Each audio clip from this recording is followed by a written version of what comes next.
श्री चैतन्य प्रभु वंदे नित्यानंद सहोदितं श्रीनंदनंदनं वंदे राधिका चरणद्वयं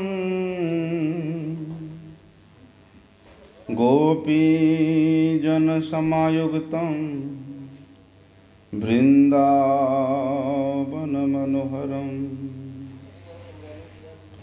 गुरवे गौरचन्द्राय राधिकाय तदालये कृष्णाय कृष्णभक्ताय तद्भक्ताय नमो नमः। वाञ्छाकल्पतरोर्भ्यश्च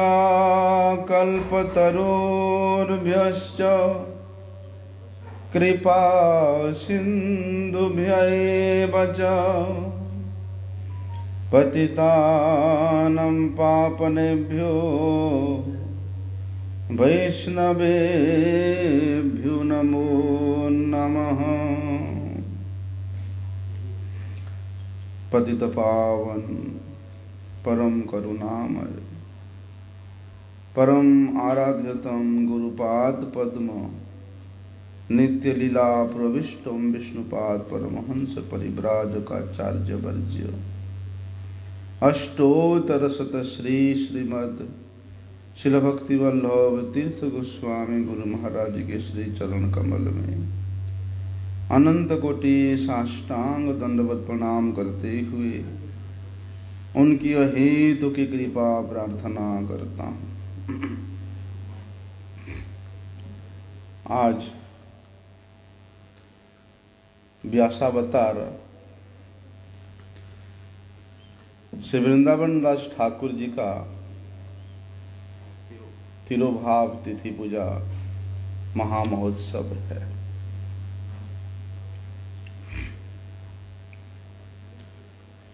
श्री कृष्ण द्वैपायन वेदव्यास जी ने श्रीमद् भागवत महापुराण का श्रीमद् भागवत महापुराण में श्री कृष्ण लीला का वर्णना किया है। वही व्यासदेव जी के अभिन्न विग्रह श्री वृंदावन दास ठाकुर महाशय श्री चैतन्य भागवत में चैतन्य लीला का वर्णन किया है। वेद व्यासो य एवासित दासो वृंदावनो यधुना सखाय कुसुमापीड़ कार्यस्तस्तम समाविशत। श्री वृंदावन दास ठाकुर जिस चैतन्य भागवत की रचना किए हैं, इससे पहले ये चैतन्य भागवत का नाम चैतन्य मंगल था और ठीक समसामयिक कालीन समय में ही श्री लोचन दास ठाकुर जी ने भी श्री चैतन्य चरित्र के ऊपर एक ग्रंथ की रचना किया था, जिसका भी नाम श्री चैतन्य मंगल ही रखा गया था। इसलिए श्री वृंदावन दास ठाकुर जी ने अपने रचित ग्रंथ के नाम को परिवर्तित करके चैतन्य मंगल से श्री चैतन्य भागवत रखा गया था। श्री वृंदावन दास ठाकुर जी के विषय में ऐसा श्रवण करने को मिलता है। हमारे गुरुजी वहाँ लिखते हैं कि वृंदावन दास ठाकुर 1429 शताब्दी में वैशाखी कृष्णा द्वादशी के दिन प्रकट हुए थे। कहाँ पर प्रकट हुए थे? मामगाछी में। उस मामगाछी जब नवद्वीप धाम परिक्रमा होता है तब समस्त भक्तगण उस मामगाछी में जाते हैं लेकिन किसी किसी के अनुसार ऐसा वर्णन आता है कि उनका प्रकट कुमारहट्ट नामक एक स्थान में हुआ था। श्री वृंदावन दास ठाकुर जी के पिताजी का नाम था श्री वैकुंठनाथ विप्र और उनके माताजी का नाम था श्रीमती नारायणी देवी। ये जो श्रीमती नारायणी देवी है, ये श्रीमन चैतन्य महाप्रभु जी के प्रिय भक्त श्रीवास पंडित के बड़े भाई नलिन पंडित की पुत्री थी, उनके कन्या थी। तो उस नारायणी देवी के विषय में कवि कर्णपुर ने गौर गणोदेश दीपिका में इस प्रकार वर्णना किया है कि अंबिकायाः स्वसायासित नान्मी शीलकिलिम्बिका कृष्णोच्छिष्टम प्रबुध जाना सेयम नारायणी मता। वहां पर इस प्रकार का वर्णन है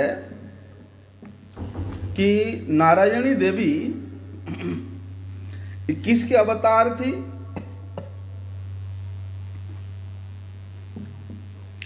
ब्रज लीला में श्री कृष्ण को एक गोपी अपने स्तनपान कराती थी, जिनका नाम था अंबिका। बोलते वही अंबिका के बहन थी किलिम्बिका, और ये किलिम्बिका ही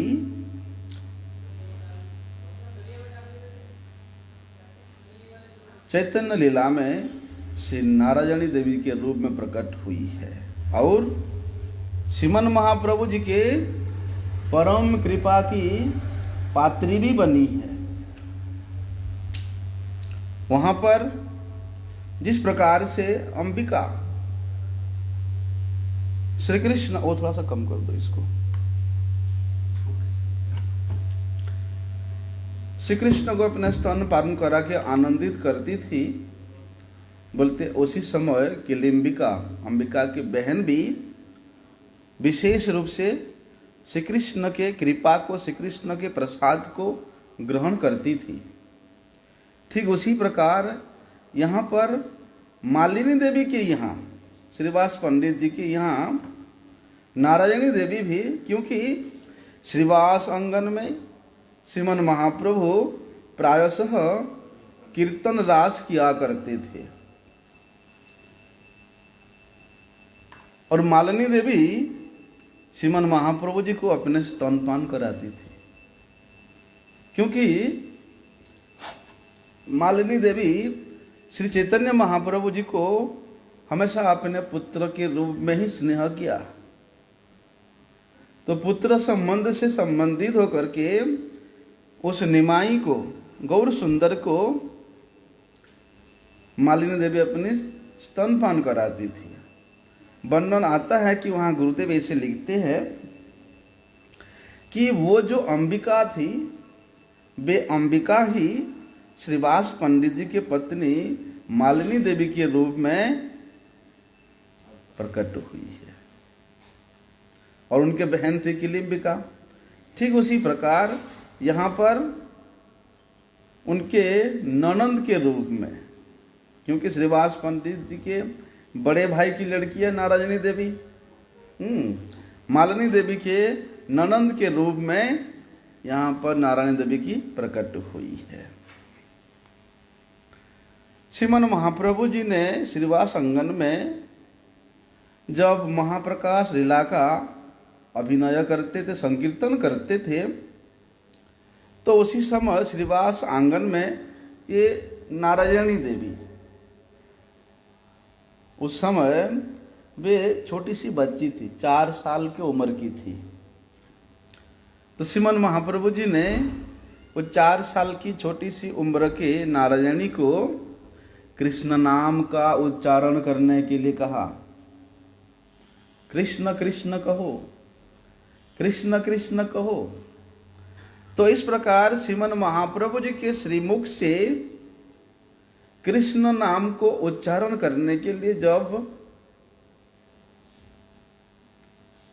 उद्यत हुआ या उच्चारण किया, उसी समय कृष्ण कृष्ण उच्चारण करती हुई वे छोटी सी 4 साल की बच्ची नारायणी देवी कृष्ण प्रेम में प्रमत्त हो गई।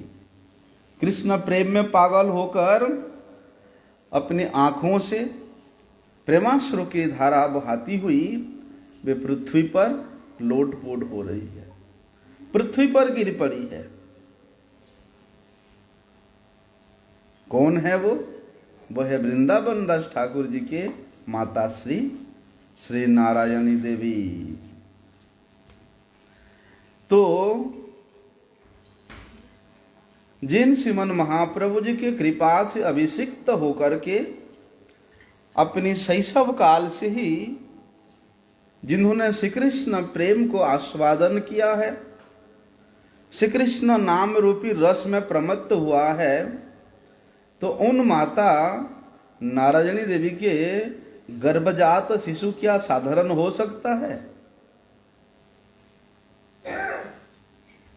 इसलिए वृंदावन दास ठाकुर जी का महिमा अपार है। तो वृंदावन दास जी का जन्म स्थान वहां मामगाछी में ही हुआ था। मामगाछी के पास में मंत्रेश्वर थाना के अंदर में देनुर नाम का एक ग्राम है। उस देनुर ग्राम में वृंदावन दास ठाकुर अपनी माता के साथ रहते थे। इसलिए इनका जो श्रीपाठ है, श्रीपाठ मतलब भजन का स्थान जो है वो उस देनुर ग्राम में ही है। इसलिए वृंदावन दास ठाकुर जी बाल्यावस्था से ही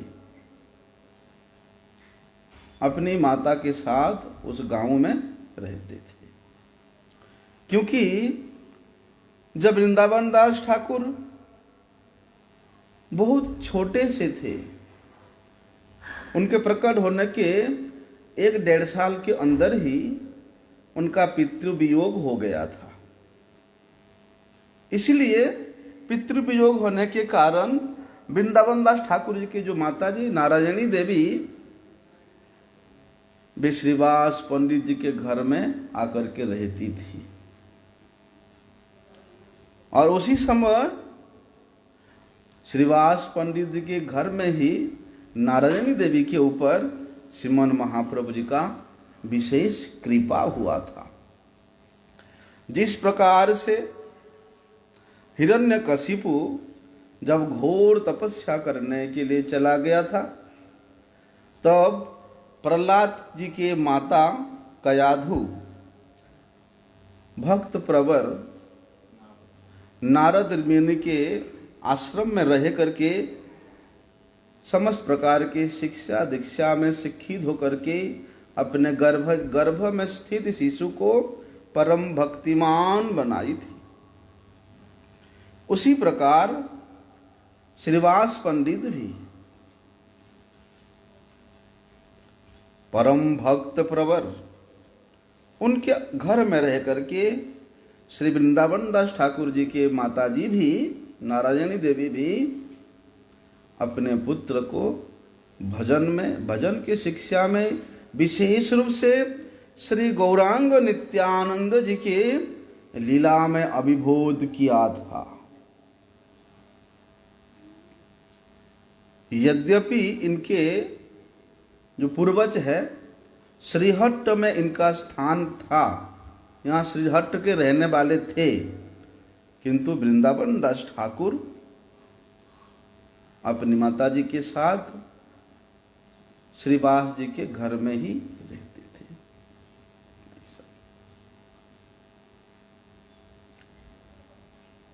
वृंदावन दास ठाकुर जी को श्री नित्यानंद प्रभु जी का विशेष कृपा प्राप्त हुआ था। इसलिए नित्यानंद प्रभु जी को ही वृंदावन दास ठाकुर जी नित्यानंद प्रभु जी को ही गुरु रूप में स्वीकार किया था तथा नित्यानंद प्रभु ही मंत्र प्रदान किए थे। इसलिए ऐसा वर्णन आता है कि श्री नित्यानंद कृपा पात्र वृंदावन दास चैतन्य लीलावते हो होइन आदि व्यास। श्री नित्यानंद प्रभु जी के कृपा के बगैर कोई भी श्री चैतन्य महाप्रभु जी की लीला को स्मरण नहीं कर सकता। इसलिए नित्यानंद प्रभु जी ने अपने इस वृंदावन दास ठाकुर जी को महाप्रभु के मधुर परम पवित्र परम दिव्य चिन्मयता से परिपूर्णम श्री चैतन्य लीला को जागरण किया। इसलिए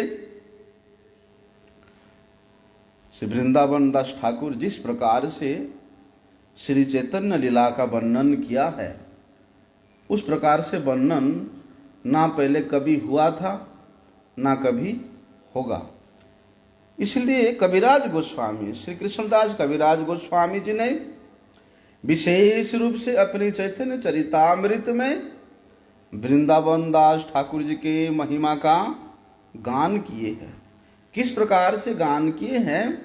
मैं तो केवल उनके उच्छिष्ट को चर्मन कर रहा हूं। जहां जहां पर वृंदावन दास ठाकुर जी ने ग्रंथ के विशेष आकार परिवर्धन के भय से सूत्र के रूप में वर्णन किया है, उन सूत्रों को विस्तार करके कविराज गोस्वामी जी ने श्री चैतन्य चरितामृत में वर्णन किया है। और एक बात है, श्रीवास जी के जो पत्नी मालिनी देवी थी, इनके पिता का घर भी उस मामगाछी में ही था और मामगाछी में ही वृंदावन दास ठाकुर का जन्म स्थान है।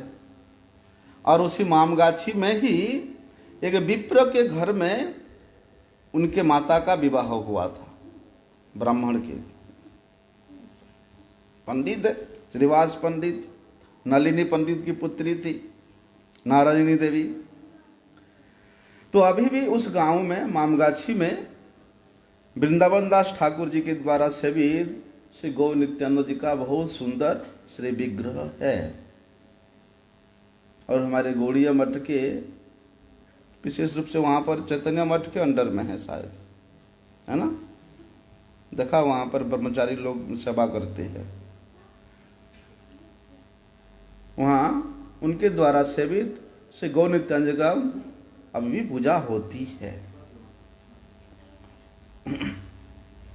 बोलते हैं वृंदावन दास ठाकुर जी ने 1457 शताब्द में श्री चैतन्य भागवत की रचना किया था।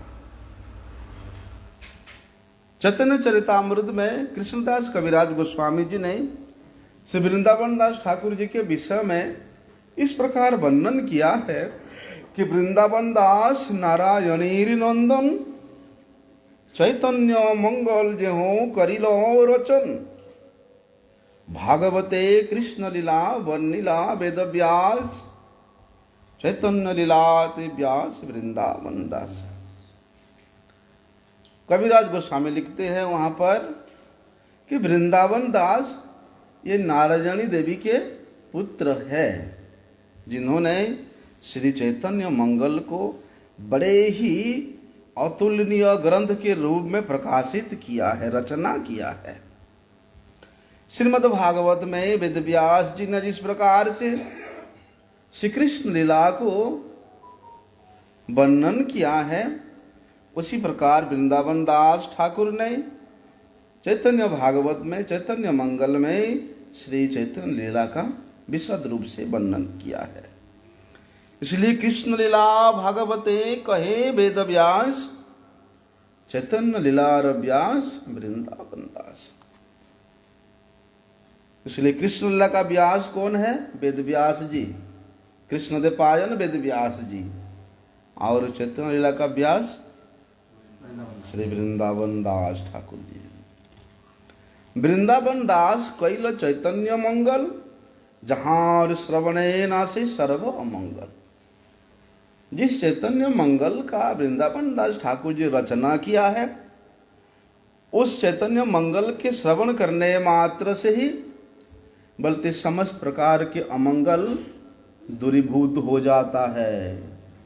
क्यों? क्योंकि चैतन्य निताई जाते जानिए महिमा, जाते जाने कृष्ण भक्ति सिद्धांत शिवा। क्योंकि जब तक श्री चैतन्य नित्यानंद प्रभु के महिमा को अवगत नहीं होंगे, उनके महिमा को नहीं जानेंगे, तब तक कृष्ण भक्ति के सिद्धांत को कोई भी नहीं जान सकता। और चैतन्य मंगल में, चैतन्य भागवत में विशेष रूप से वृंदावन दास ठाकुर जी ने श्री चैतन्य देव और श्री नित्यानंद प्रभु जी के महिमा को विशेष रूप से वर्णन किया है। इसीलिए कहते हैं कि जो उनके द्वारा रचित इस चैतन्य मंगल को श्रवण करता है, केवल वे ही श्री कृष्ण भक्ति के उस अतल तल तरंग में तरंगायित सिद्धांत को जान सकता है, अनुभव कर सकता है। इसलिए भागवते जत भक्ति सिद्धांतिर सार, लिखिया निहा जानी करिया उद्धार। श्रीमद् भागवत महापुराण में वेद व्यास जी ने जितने भी भक्ति के सिद्धांत को वर्णन किए हैं, उन समस्त भक्ति के सिद्धांत को सार रूप से श्री चैतन्य मंगल रूप ग्रंथ में वृंदावन दास ठाकुर जी ने लिपिबद्ध किया है। इसलिए चैतन्य मंगल सुनी यदि पाषंडी जवन, सही महावैष्णव है तत्क्षण। चैतन्य मंगल, चैतन्य चरित्र को अगर कोई श्रवण करता है, कौन श्रवण करता है? जो भक्त है, उसके बात तो अलग है। जो पाषंडी है, जो जबन है, मिलते इस प्रकार के पाषंडी जबन भी अगर इनके द्वारा रचित उस ग्रंथ में चैतन्य निताई के महिमा को श्रवण करता है, बोलते वे भी महाभागवत, वे भी उसी क्षण महावैष्णव हो जाता है।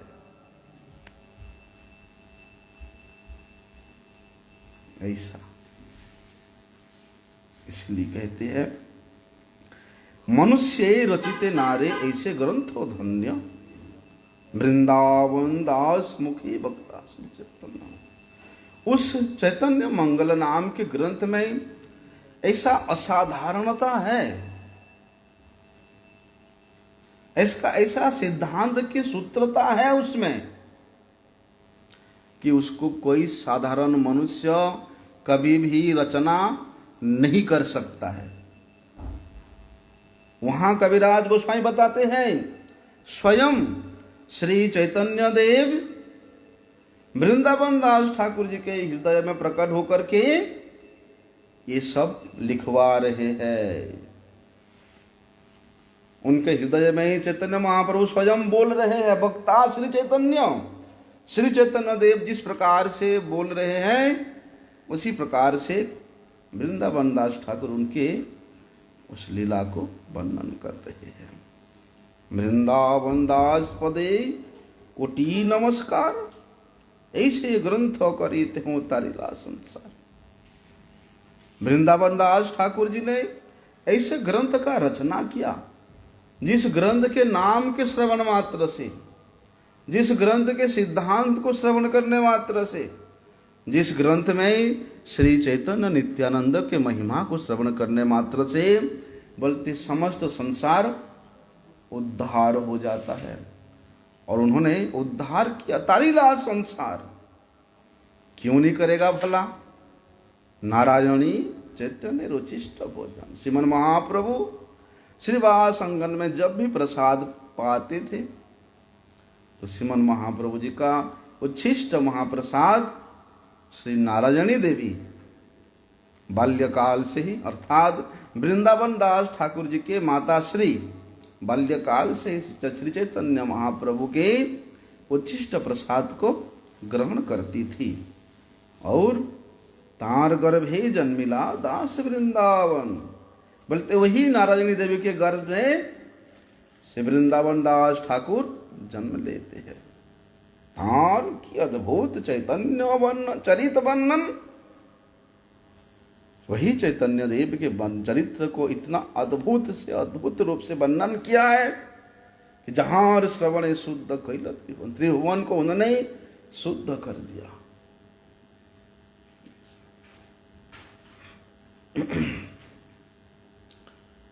श्री नित्यानंद प्रभु जी के प्रेम के आगोश में इतना डूब जाते थे वृंदावन दास ठाकुर, इतना खो जाते थे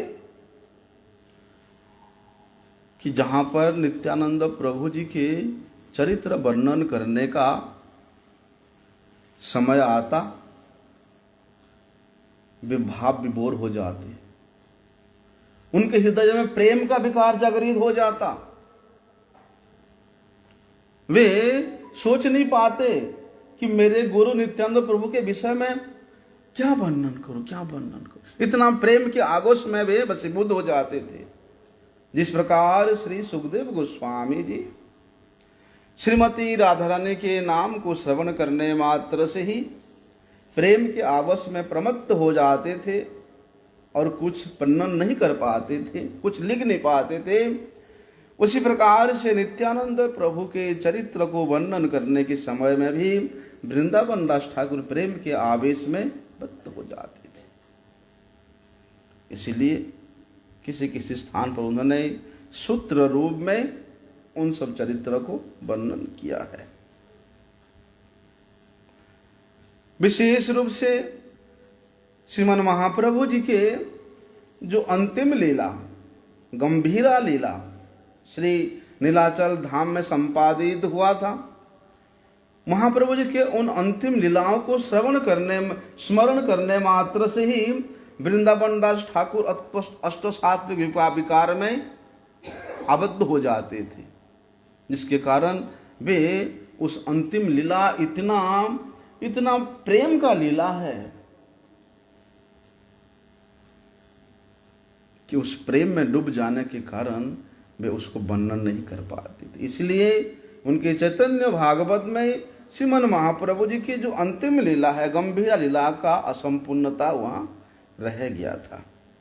इसलिए वृंदावन दास ठाकुर जी के द्वारा सूत्र रूप में जो कुछ भी वर्णन किया गया है, या जो अंतिम लीला को उन्होंने असंपूर्ण लीला के रूप में जहां पर वर्णन किया है, कबीराज गोस्वामी बताते हैं कि उस सूत्र रूप में बने लीलाओं को यहाँ श्री चैतन्य महाप्रभु की अंतिम लीला को श्री चैतन्य चरितामृत में विस्तार रूप से वर्णन किया है।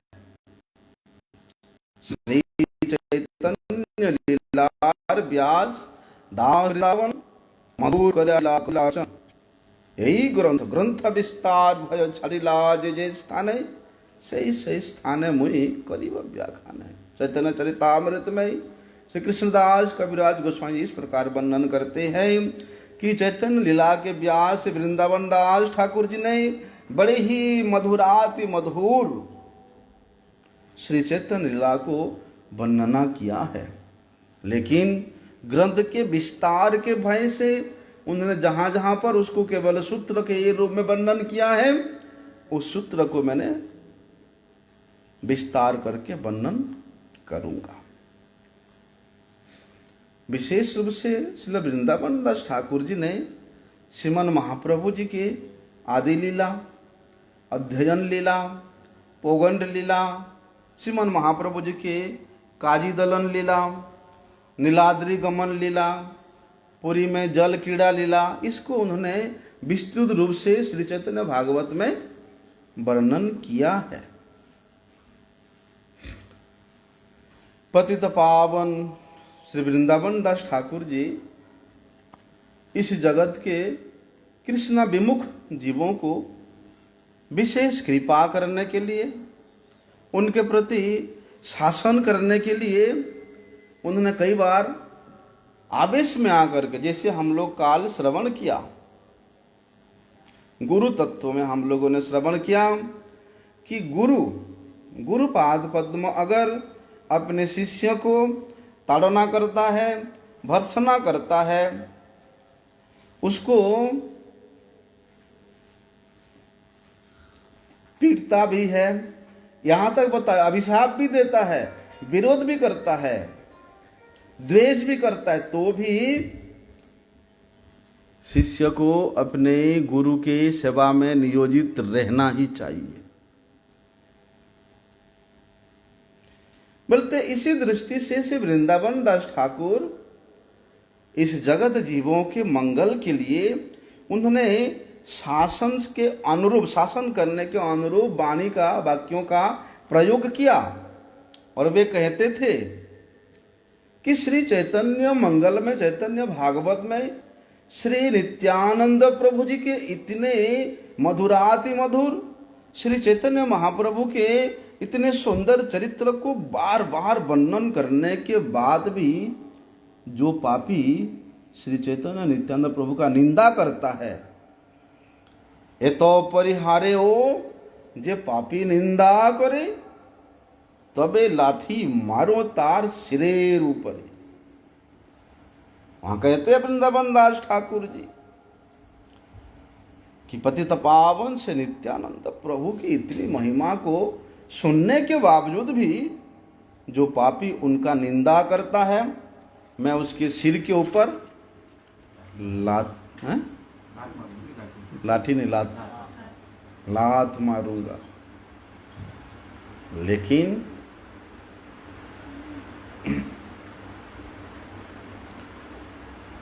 लात मारूंगा, अगर किसी वैष्णव का चरण स्पर्श हो जाए तो उसके तो सर्वसिद्धि प्राप्त हो जाता है। और वो भी वृंदावन दास ठाकुर के जैसे परम रसिक श्रीमद् महाप्रभु के परम कृपा पात्र, उनके चरणों का। लेकिन कुछ दुर्भाग्यशाली अभिमानी व्यक्ति उनके इस प्रकार के कृपा सूचक जो शब्द है उसको नहीं समझ करके वे लोग गलत अर्थ लेके बैठ जाते हैं। इतना बड़ा वैष्णव, इतना बड़ा साधु होकर के लात मारूंगा बोलता है। इस प्रकार के दुर्व्यवसना से आरोपित होकर के ऐसा लोग सोचते हैं और श्री वृंदावन दास ठाकुर जी के चरणों में अपराध कर बैठते हैं। श्रीवास पंडित रथ यात्रा के समय में श्रीमन महाप्रभु जी के उस अद्भुत लीला, अद्भुत नृत्य का दर्शन कर रहे थे। 7 प्रहरिया नृत्य कीर्तन चल रहा है और जो लोग श्रीमन महाप्रभु जी के साथ में कीर्तनिया भी थे, नर्तनिया भी थे, बजाने वाले भी थे, वे भी उस 7 प्रहरिया संकीर्तन में, रथाग्र में, रथ के आगे में श्रीमन महाप्रभु जी के ऐसा भावाविष्ट संकीर्तन को देख करके वे भी सब साइड होकर खड़े होकर देखने लगे कि ऐसा नृत्य। तो श्रीवास पंडित भी वहां पर साइड होकर देखने लगे। अभी श्रीवास पंडित इतना भाव में, इतना प्रेम में प्रमत्त होकर के श्रीमन महाप्रभु जी के नृत्य को देख रहे हैं कि आगे पीछे कौन है, कोई लेना देना नहीं है। और उनके पीछे राजा प्रताप रुद्र खड़े होके दर्शन कर रहा था। और प्रताप रुद्र का, राजा प्रताप रुद्र का जो सेवक था हरिचंदन, ये हरिचंदन कौन है? ये हरिचंदन है सार्वभौम भट्टाचार्य जी के पुत्र। तो उस हरिचंदन के कंधे पे अपने हाथ रख करके राजा श्रीमन महाप्रभु जी के उस नृत्य का दर्शन कर रहा है। अभी भाव के कारण श्रीवास पंडित जी स्थिर नहीं हो पा रहे हैं। ऐसा नृत्य ऐसे ऐसे कर रहे बार बार हैं, मतलब उनका भी शरीर खड़े खड़े नृत्य कर रहा है श्रीमन महाप्रभु जी के उस प्रेम को देख करके। तो राजा को देखने में बड़ा डिस्टर्ब हो रहा है, राजा ही बार बार ऐसे ऐसे कर रहे हैं। तो हरिचंदन देखते हैं, अरे श्रीवास के कारण राजा को श्रीमन महाप्रभु जी का नृत्य दर्शन करने में तो बड़े व्याघात हो रहा है। हैं, तो वे बार बार उनके कंधे को बोल रहे हैं, उनको कंधे को ऐसे ऐसे कर रहे हैं कि इधर देखेगा तो मैं बोलूँगा कि भाई एक जगह में स्थिर हो जा, यहाँ बैठ जा, पीछे तुम्हारे राजा है। ऐसे सोच रहे हरिचंदन। अभी वो देखे नहीं कौन आगे पीछे, 2 थप्पड़ मार दिए उसको, हरिचंदन को। अभी हरिचंदन को तो आ गया था गुस्सा। राजा प्रतापरुद्र कहते हैं कि तुम्हारा जीवन सफल हो गया, तुम बड़े सौभाग्यशाली हो कि श्रीवास पंडित जैसे श्रीमान महाप्रभु जी के परम प्रिय पार्षद के हाथों का स्पर्श तुमको मिला। कैसा अर्थ है। इसी प्रकार जो पतित जन है, श्री वृंदावन दास ठाकुर जी के इस वाणी को उसी प्रकार लेते। वृंदावन दास ठाकुर जी के चरणों का लाती खाने को मिलेगा, कितना सौभाग्य है हमारा। लेकिन इस प्रकार के दुर्भाग्यशाली अभिमानी व्यक्ति गलत सोच ना लेकर के श्री वृंदावन दास ठाकुर जी के चरणों में अपराध कर ना बैठे। इसलिए श्रील भक्ति सिद्धांत सरस्वती गोस्वामी ठाकुर प्रभुपाद जी ने इस विषय में एक सुंदर विचार प्रतिष्ठापित किया। कहते हैं कि श्रीमन नित्यानंद प्रभु जी के इस प्रकार अपार महिमा को श्रवण करके भी जो व्यक्ति ईर्ष्यावशतः उनकी निंदा करता है, ऐसे अपराधी व्यक्तियों के कल्याण किसी भी प्रकार से नहीं हो सकता। क्योंकि नित्यानंद प्रभु पतित को भी पावन करने वाले, उनके निंदा में प्रवृत्त व्यक्ति का मंगल होने का कोई दूसरा उपाय है ही नहीं। इसलिए वृंदावन दास ठाकुर उनका उद्धार करने के लिए, उन दुर्भाग्यशाली व्यक्तियों के अपराध को मार्जन करने के लिए, उनको सुधारने के लिए